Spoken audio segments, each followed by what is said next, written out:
Queridísimos televidentes, les saludamos con muchísimo cariño nuevamente en nuestro Conversando con Paula. El día de hoy con dos invitadas muy especiales.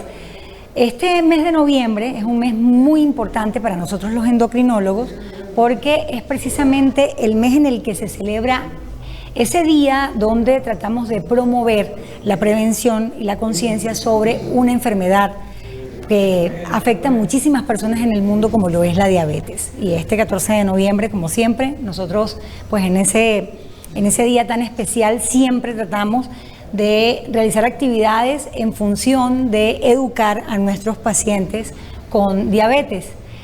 Hoy queremos hablar acerca de esa nutrición que busca prevenir el desarrollo de la diabetes, y por eso tenemos de invitadas a dos grandes licenciadas en nutrición a las que queremos muchísimo porque además son muy cercanas a nosotros. Una es la licenciada Mirla Reynosa, que además es nuestra nutricionista del Servicio de Endocrinología del Hospital Universitario de los Andes y coordina nuestro programa de Caramelos Azules dentro de la Fundación, que es un programa maravilloso que busca educar precisamente a los niños con diabetes tipo 1. Ella, nutricionista clínica, trabaja dentro del hospital, además está en privado en el Centro María Santa, que está en El Encanto. Allí también la pueden localizar. Y nos acompaña además la licenciada Verónica Gómez, que ella, bueno, tiene muchísimos cargos, porque Vero no solamente es nutricionista con su especialidad en nutrición clínica, sino que también tiene un doctorado en la parte de las ciencias del deporte, que lo realizó precisamente también en nuestra Universidad de los Andes. Es profesora de la universidad, en la Escuela de Nutrición, coordina la parte académica allí y fue hasta el año pasado una nutricionista que se encargaba precisamente de la salud de los deportistas de Estudiantes de Mérida en la primera división. Así es que bueno, bienvenida a las dos. Gracias por estar aquí.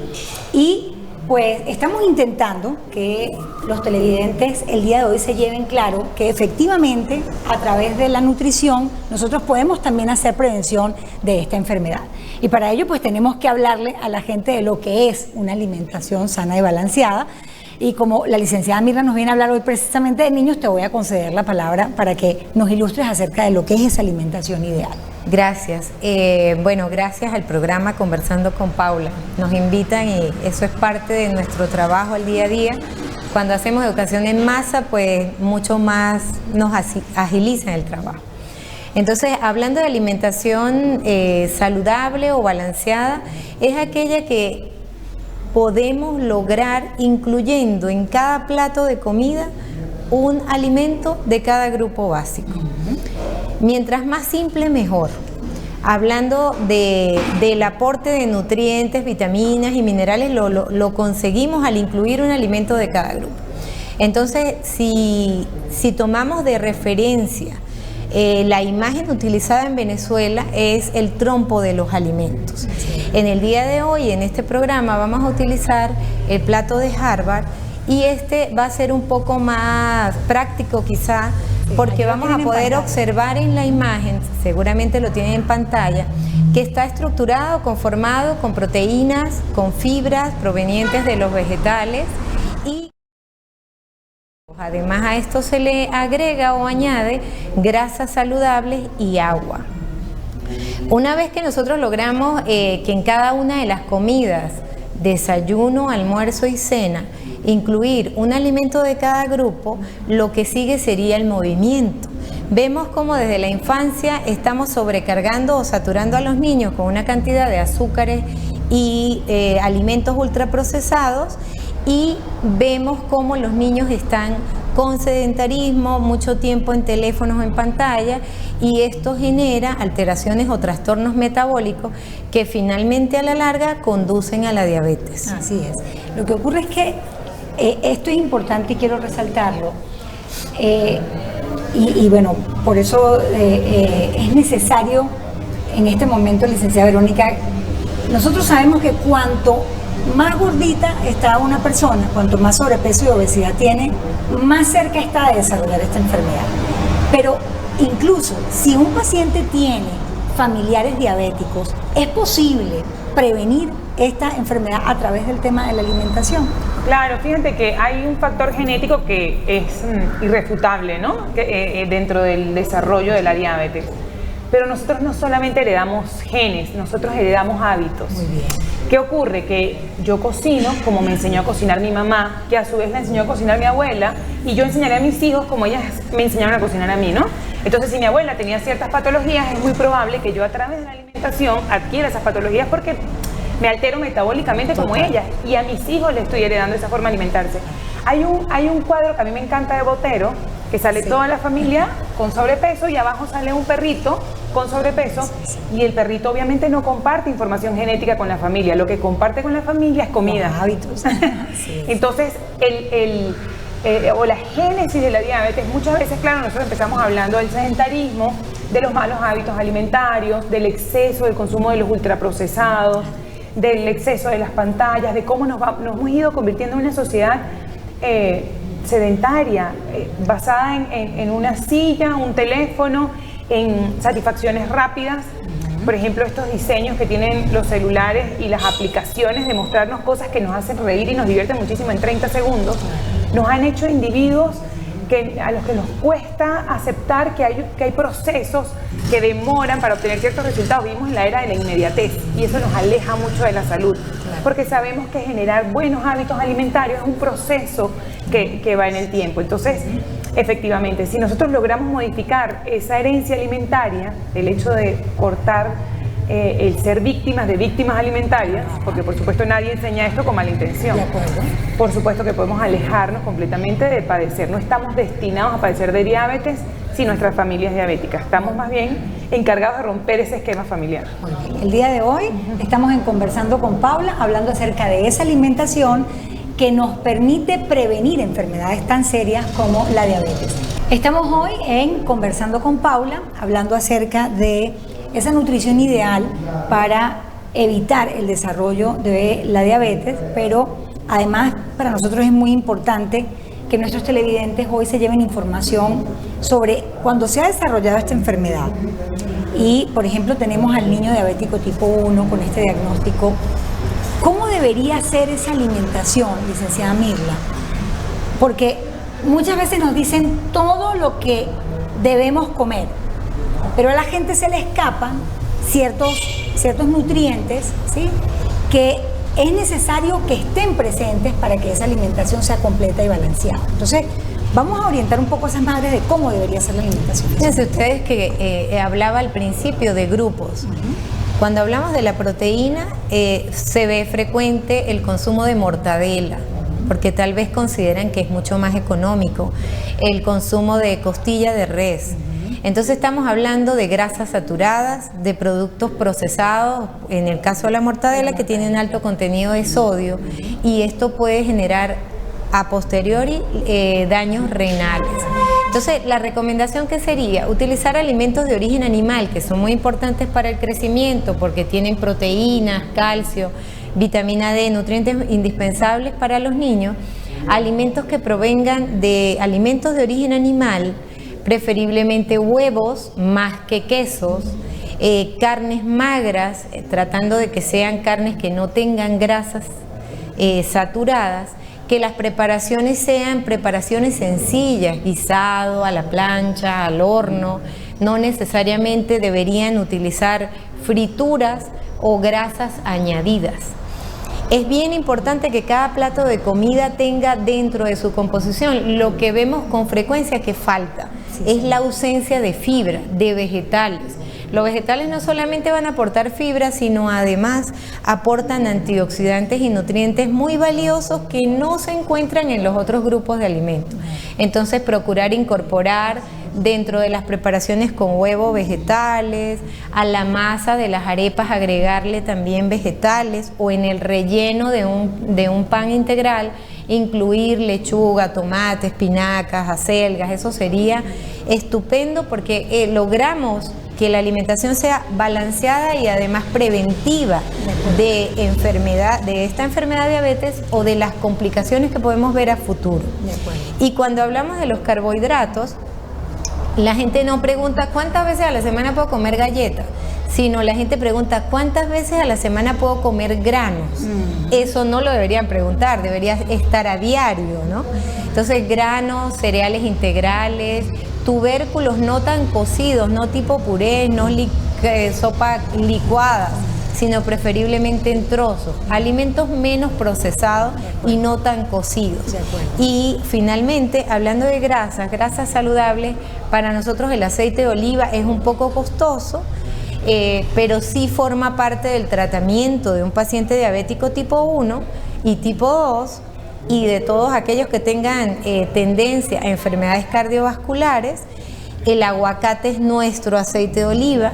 Frutos secos, que dentro de los frutos secos no entra el maní, pero para nosotros esa es una fuente más económica, así como las semillas de linaza, semillas de la auyama, semillas de girasol, que tal vez son más asequibles aquí en nuestro estado. Y por supuesto sustituir los jugos de frutas por agua. Bien, fíjense, y esto es bastante importante para mí. Yo siempre cuando hablamos acerca de cuáles son esos factores modificables que se tienen para un paciente diabético o para que un paciente no nos desarrolle la diabetes, no solamente se habla de nutrición. Yo quiero aprovechar que como tengo acá a la licenciada Verónica, cuando hablamos de esos factores modificables que efectivamente tenemos que tomar en cuenta la nutrición, ¿cuáles son esas cosas que desde niños deberíamos promover para ayudar o a prevenir la enfermedad o a tener un buen control metabólico si el paciente la tiene? Sí, bueno, sin duda alguna la nutrición es la piedra angular de la prevención y del tratamiento de la diabetes, pero no es la única.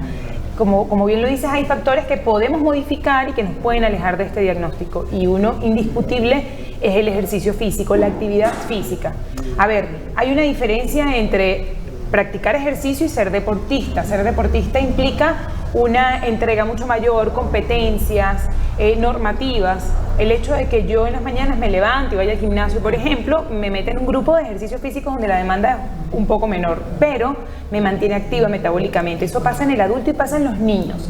¿Qué ocurre? Que bueno, a través de la llegada de las grandes tecnologías, los niños cada vez juegan menos en la calle. Quizás las tres tuvimos la dicha de ser de esa infancia donde uno salía a la cuadra y jugaba en la plaza todo el día. La pelota, la cuerda, saltando árboles, el escondido, o sea, era todo el tiempo estábamos corriendo, claro, todos estábamos corriendo. Claro. Ahora los niños, no, los niños se visitan para jugar en la Play, o iba a decir en Nintendo, mira qué vieja estoy, para estar sentados jugando con controles.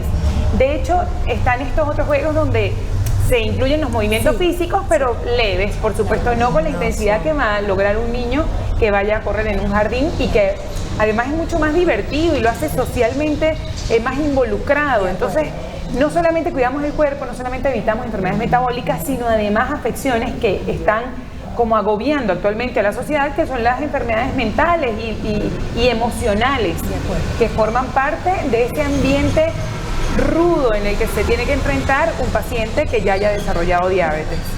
Dicen, podríamos decirle a las mamás esos tips también que son importantes tomar en cuenta cuando voy a servir la comida para ellos. Es increíble cómo vemos niños que tienen su comida servida tal vez cerca del televisor, o arriba de la mesa está su plato y al lado el celular. Entonces es como que es un saco infinito, siguen comiendo sin parar, sin tener atención consciente de lo que se está haciendo. Claro. Tal vez no disfrutan de colores, de la saciedad.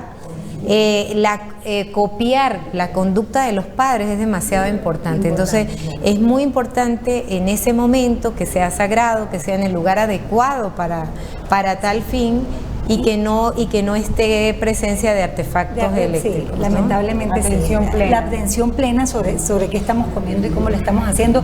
Y yo terminaría diciendo, por favor, tratemos de evitar el uso de los líquidos azucarados en los momentos de las comidas, porque de verdad es increíble la cantidad de calorías que nosotros dejamos que nuestros niños ingresen a su cuerpo por ese mal hábito del bendito jugo, que de eso voy a hablar en el próximo segmento. Conversando con Paula el día de hoy, con nuestras invitadas, la licenciada Gómez y la licenciada Reynosa, que vienen a hablar acerca de este plan tan importante de nutrición y de deporte que se debe seguir para prevenir enfermedades como la diabetes. Y hemos hablado acerca de, bueno, cómo se debe tener esa nutrición, los alimentos que se deben incluir, los que no deben faltar. Pero nosotros todo el tiempo estamos oyendo acerca del índice glucémico de los alimentos, incluso se habla de la carga glucémica. ¿Usted nos podría explicar con sencillez esto, sobre todo porque, bueno, nuestros televidentes? Fíjate que cuando hablamos del índice glucémico es como un indicador que mide como la composición del alimento. Y habla más de los que tienen alimentos, aquellos alimentos que tienen alto contenido de proteína o grasa tienen índices glicémicos bajos, mientras que aquellos que son ultra refinados, procesados, con alto contenido de azúcar, tienen altos índices glucémicos. Cuando hablamos de control de la diabetes, más que el índice glucémico, lo que es importante es la carga glucémica.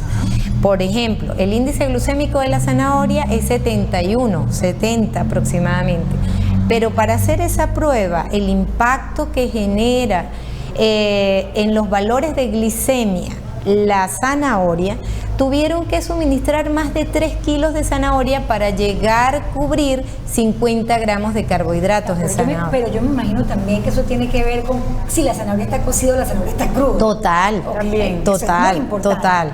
Pero más o menos para que diera un índice glicémico tan elevado de la zanahoria, indistintamente de cocida o cruda, es muy poca la diferencia, tuvieron que dar aproximadamente 3 kilos de zanahoria. Sin embargo, eso no es lo usual que comamos en una comida principal. Comerse 3 kilos de zanahoria en una sentada. Y por eso es que es más importante la carga glucémica, porque la carga glucémica, más que medir la calidad del alimento, lo que mide es el tamaño de la porción. Y en el contexto de la diabetes es bien importante que aquellos alimentos que tienen índices glucémicos altos estén acompañados con proteína, grasa y fibra para reducir el índice y por supuesto que se tome en cuenta el tamaño de la porción. 70 gramos de zanahoria aporta solamente 5 gramos de carbohidratos y es una carga glicémica de 2. Es súper baja. Las cargas glicémicas por debajo de 10 son bajas. Perfecto. Entonces eso no pasaría con un pan, por ejemplo. Eso es lo que quiero justamente lo que quiero que compares. Tú acabas de decir 5 gramos de carbohidrato. Si yo... Tiene una carga de 2. Perfecto, pero digamos, ¿cuántos son 5 gramos de carbohidratos en el pan? O sea, para que la gente haga esa comparación. No, una sola rebanada de pan tiene 15 gramos de carbohidratos. Esa es la diferencia. Y tiene un índice glicémico elevado, por arriba de 10. Exacto. Pero depende de cuántas rebanadas se coman. Muy bien. No es lo mismo que se coma 2 rebanadas a 6 rebanadas. De acuerdo. Entonces esto te puede llevar a hiperglicemia si no hay un buen control o buena selección de alimentos. Que por eso es que es importante no satanizar alimentos ni endiosar alimentos, porque no es posible que desarrollemos una patología por el consumo de un alimento, ni mucho menos que la curemos con el consumo de un alimento. Las raciones, la variedad, lo suficiente de la comida para cada individuo, porque además es eso, somos individuos. Individual. Entonces, mis requerimientos no son los mismos de la licenciada Mirna, ni son los mismos de la doctora, aunque parezcamos individuos similares, ¿no? Quizás de la misma contextura, mujeres.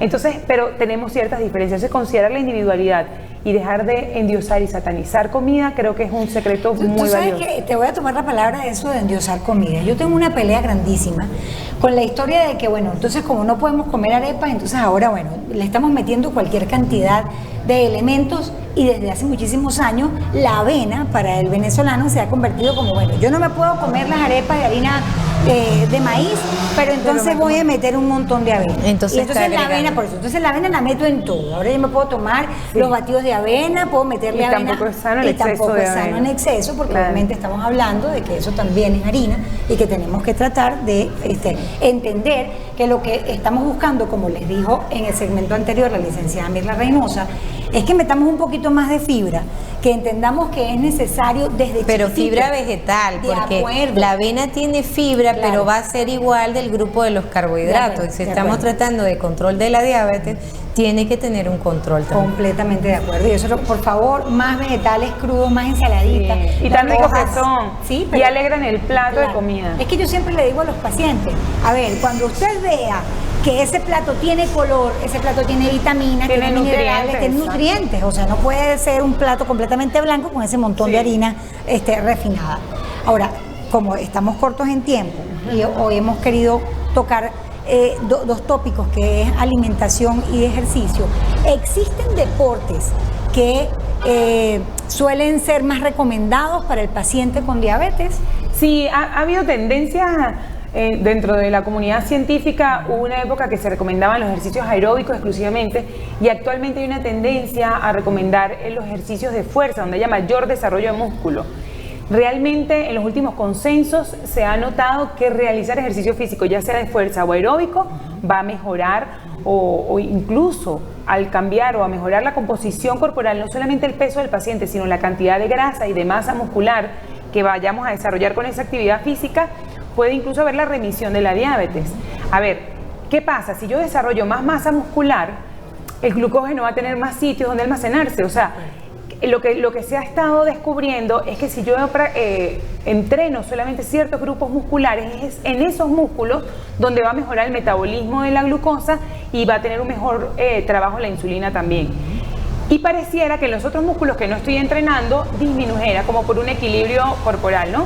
Entonces, ¿qué es lo que se recomienda? Que si el paciente ya es diabético o resistente a la insulina sobre todo, se recomiendan entrenamientos donde pongamos a entrenar todos los grupos musculares, es decir, el full body en el entrenamiento, no solamente hacer brazos hoy, piernas mañana, porque estamos haciendo como un desajuste muscular que tiene que ver todo con el metabolismo de los carbohidratos. Entonces, bien que podemos hacer, ya la contracción muscular en sí favorece el metabolismo, entonces podemos turnar días de aeróbicos o en el mismo día empezar con entrenamientos de fuerza y cerrar con un poquito de carga cardiovascular, y eso va a mejorar muchísimo, porque como te digo, no solamente perder peso, que bien que ha demostrado tener una influencia muy positiva, es cómo está distribuido ese peso en el cuerpo, cuánto del peso es grasa y cuánto del peso es músculo. Muy bien. Si yo quiero adelgazar, pero con tonicidad y con un buen desarrollo muscular, indiscutiblemente sí o sí hay que entrenar fuerza. No hay forma que el músculo crezca si no se entrena. Entonces yo recomendaría el entrenamiento de fuerza mezclado con un poco de cardiovascular, que además la salud cardiovascular es muy valiosa en el paciente diabético. Ah, porque nos oxigena muchísimo más. Es así. Bueno, mire, se nos ha ido el tiempo. La verdad es que siempre nos queda muchísimo por conversar. Agradezco infinitamente, de verdad, la presencia de ustedes dos el día de hoy, y bueno, no me voy sin decirle a esos televidentes que tratemos de crear conciencia en este mes de noviembre acerca de esta enfermedad que está afectando a tantas personas en el mundo. De verdad que no hay familia que no tenga a un miembro que sea diabético, y la idea es tratar de prevenirla en aquellos que dentro del grupo familiar no la tienen, y por eso es que desde chiquititos tenemos que tratar de enseñarle a nuestros niños a comer sanamente, a realizar suficiente actividad física para impedir el desarrollo del sobrepeso y de la obesidad, que lamentablemente es el principal disparador muchas veces de esta enfermedad metabólica. Así es que muchísimas gracias por estar allí. Recuerden, en nuestros próximos programas estaremos hablando precisamente acerca de esta patología. Un fuerte abrazo.